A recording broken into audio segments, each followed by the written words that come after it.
Well, as promised, I wanted to get the season 4, episode 1 podcast out to begin 2024.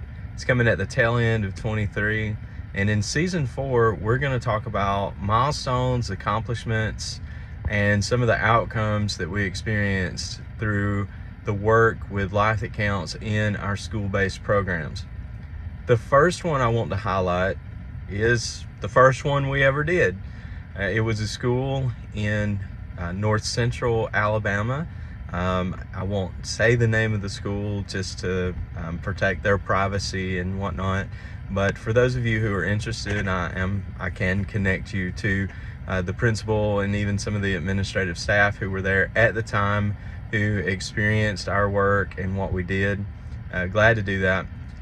So we did a peer-to-peer mentoring program, which paired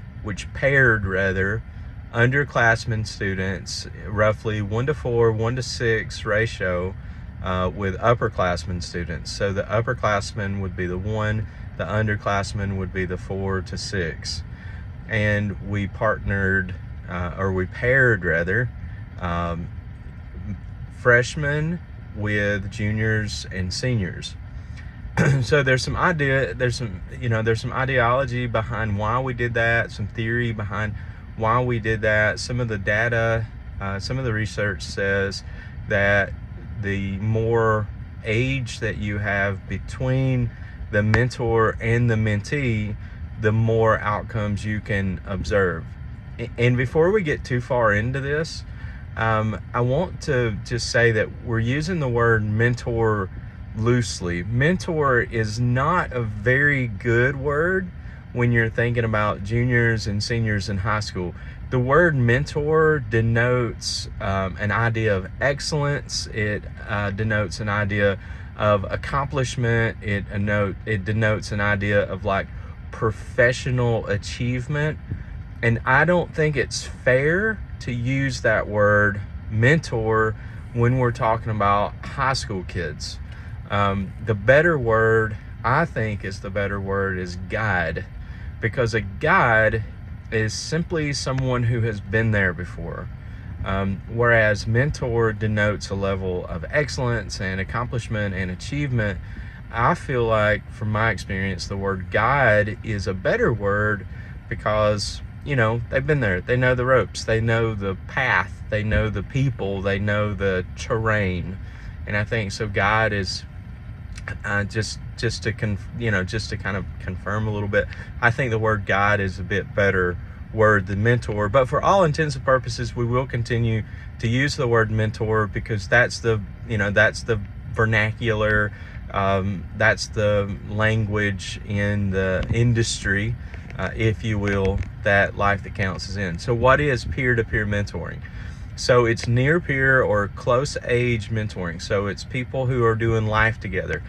Peer-to-peer mentoring can happen anywhere. It can happen in an office place. It can happen in university or college. It can happen in, of course, high school, middle school settings, places like that. What it is not, it's not peer helping. Peer helping or peer tutoring, things like that, that's more academic achievement focused. It's more, hey, did you do your homework? How are you doing on your test? Are your scores good? What we address through peer-to-peer mentoring, particularly through our evidence promising program, Believe stands for building and equipping leaders into exceptional, viable existence. We want to deal with the whole person. There's a wonderful TED Talk from a gentleman who addresses education, and he addresses how education only focuses on the front of the front left lobe of the brain, on the executive function, and education does aim for accomplishment through academic rigor and things like that. What we want to address is the whole person. We want to address relationships, how you get along with your peers, how you get along at home, how you get along with your teachers. So the relationship portion of it we want to address as well. The health side of it, what are some healthy decisions that you can make, or what are some risks that you can avoid, which will help you reach your goals, and then your goals. So that's going to be the individual, future focused, that kind of self-efficacy, look into my future, what do I want from me, future self. So we address all of those things in Believe. Again, Believe, building and equipping leaders into exceptional, viable existence. So that's the name of the program that we'll discuss later on in another podcast when we talk about the Relentless research that we did on the Relentless peer-to-peer mentoring program and the components of Believe that were involved in that and on. So when I first started Life That Counts, there was no budget, there was no money. It was more or less just a guy and an idea and a dream. And to be honest with you, I did not set out, just to be completely forthright, I did not begin this thing with the scientific process in mind. So I did not form a hypothesis and test it and any of those things. That was not the approach that I took.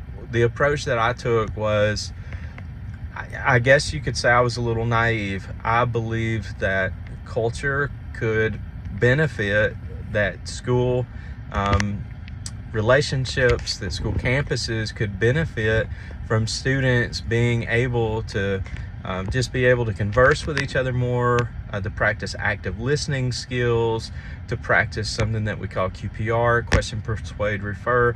Hey, what's going on? Hey, you know, if a student has a life-threatening thing that's going on in them, if they're contemplating suicide or something like that, then question, are you whatever is suspected, and then persuade if they are.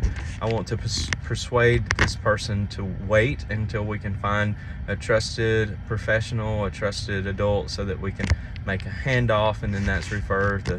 So anyway, all of these components, and we also use something called motivational interviewing, which is, you know, if somebody's having a rough time in any area of their life, okay, well, how can we improve? What are some baby steps? What, we're not going to say baby steps. What are some smaller steps that we can take to get from, hey, if you feel like you're at about a 4 on a scale of 1 to 10, how do we get you to a 6?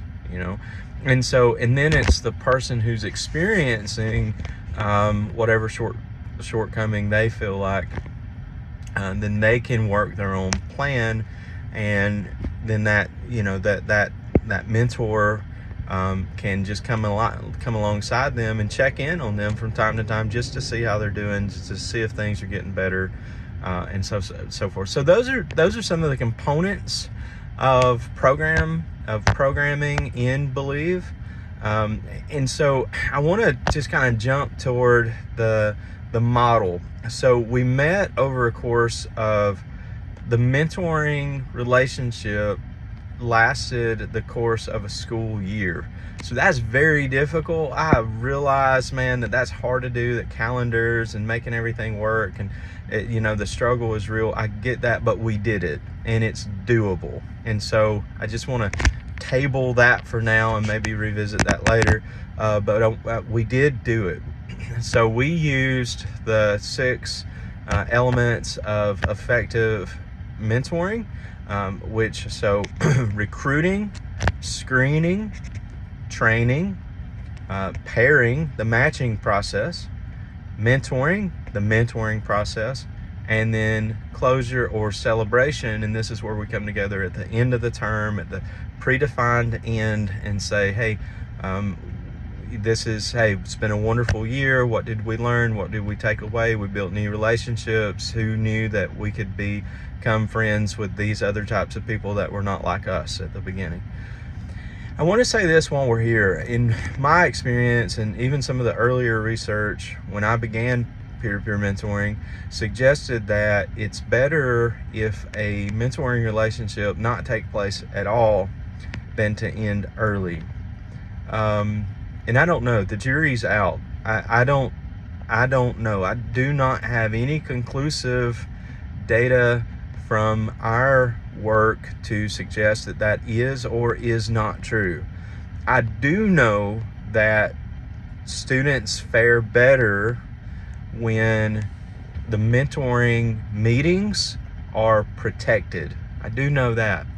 So those are the elements. So there's a recruiting process. We would go and make an appeal to upperclassmen students. Hey, this is what it's going to be like. This is what mentoring is. Do you want to be involved? This is the time commitment, et cetera, and so on. And then screening. We used an application. Older students had the opportunity to write down why they felt like they would make a good mentor, why they wanted to be a mentor, things like that. There were some boxes that they checked. There were some commitments even that they signed off to. For example, we used the pillars of character as our commitments. It's things like, honesty and integrity and just things like that. You can look those up, the pillars of character. So that rounded out our application process. And then training. So for training, this ran through all of our peer mentoring programs. We would dedicate a day before the matching process ever began. We would go through training protocols. We would spend a day, sometimes a day and a half, with those upperclassmen students who were going to participate for training, and we would hit those things: the motivational interview, the letter to younger self, because we want those upperclassmen to really get an idea of, hey, you're working with people here who are where you started, and so what would you tell your younger self being where you are now? And so it gives a dose of reality. It's a bit of a reality check, which is, I think, very useful. And then we would talk about, making a handoff, and what does it mean to be, what does it mean to have a peer, a mentee confide in you, and when do we make that handoff, and at what point, is there some sort of harm or risk that could happen to those, to that mentee in your group who's confiding in you? At what point do you report? At what point do you loop in, your mentoring coordinator, your mentoring coach? Those words are interchangeable, coordinator, coach. At what point do you loop that person in? And then at what point do you, bring in others as well to say, hey, there's a real problem here. I think we need to address it. So anyway, so the training process it really gives those upperclassmen it gives them a good starting point, gives them a good basis of which to build on. And then the matching process. The matching process, as we do it, I think is pretty cool. It's as random as you can possibly do it, while giving upperclassmen, and I'm not going to spill all the beans here, because there are some things that we do that I think that makes us unique and makes us a little different to the process, but we give the underclassmen a bit of a choice in who their upperclassman is going to be or not be. So one thing here is just kind of common knowledge in the industry, 3 up, 2 down. So after we've had the opportunity for a session or two to get to know one another, who's 3 of these older classmen that you would like to be your mentor, and who's 2 that, we just don't click, maybe I don't want them to be my mentor. And so our guarantee is we're not going to guarantee that you're going to get one of your top 3, but we will guarantee that you won't get neither of your bottom 2. So that's part of what went into the process. Okay, so next, the mentoring process itself after matching day.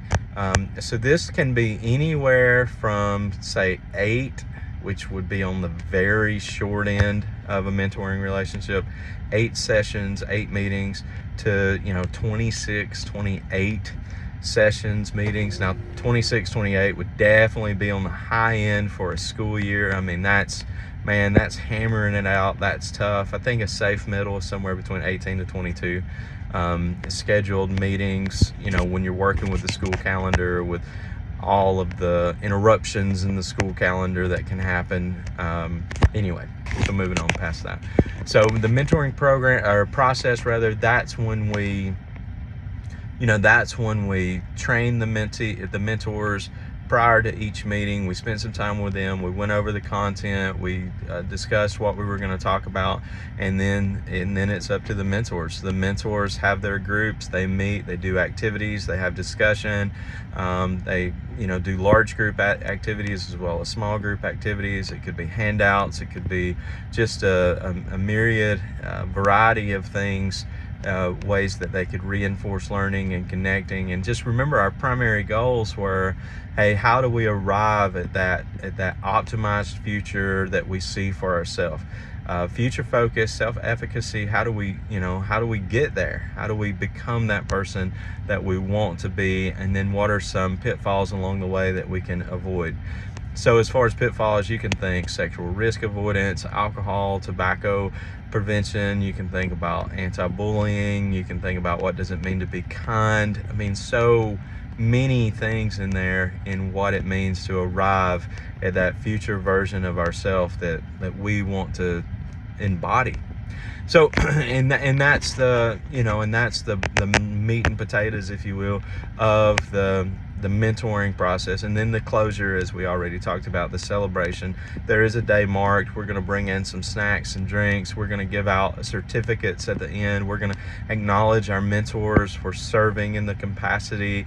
We're going to give the mentoring groups opportunities to say their goodbyes to one another and just express their gratitude in their way. And it is a predetermined day of, this is when the mentoring process comes to an end.